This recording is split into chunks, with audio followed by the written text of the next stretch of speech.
What's the funniest reason you've been called into school to collect your child? My 8-year-old son Jake discovered the school's dress code loophole and exploited it like a tiny lawyer.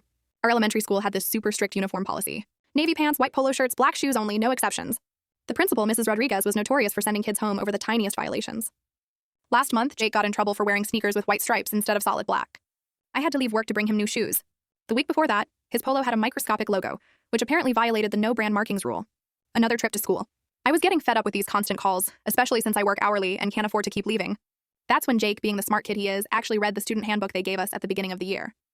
Tuesday morning, I got the call. "Hi, this is the school office. You need to come pick up Jake immediately.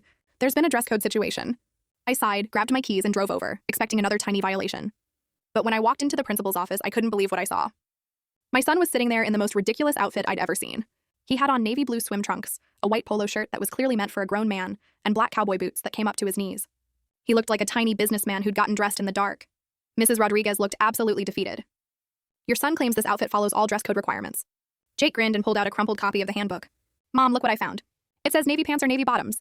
Swim trunks or navy bottoms. It says white polo shirt but doesn't specify the size. And it says black shoes with no height restrictions." I tried so hard not to laugh. "Where did you even get these clothes?" "Dad's closet and Grandpa's garage," he said proudly. "I measured everything this morning to make sure it was the right colors." Mrs. Rodriguez cleared her throat.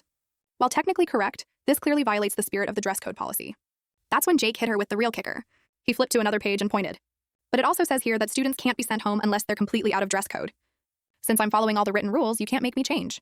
The poor woman looked like she'd been outsmarted by a third grader, which she absolutely had. She kept reading the handbook, looking for something to nail him on. But Jake had done his homework. The boots are definitely black shoes. The shirt is white and has a collar. The swim trunks are navy blue bottoms. Everything matches exactly what's written here. Other teachers started peeking into the office to see what was happening. Word spread fast, and by lunch, half the school knew about Jake's loophole discovery. Mrs. Rodriguez finally said, "Fine. You can stay today, but tomorrow we expect normal school clothes." Jake shook his head. "Actually, the handbook doesn't define normal. It just lists the requirements I'm already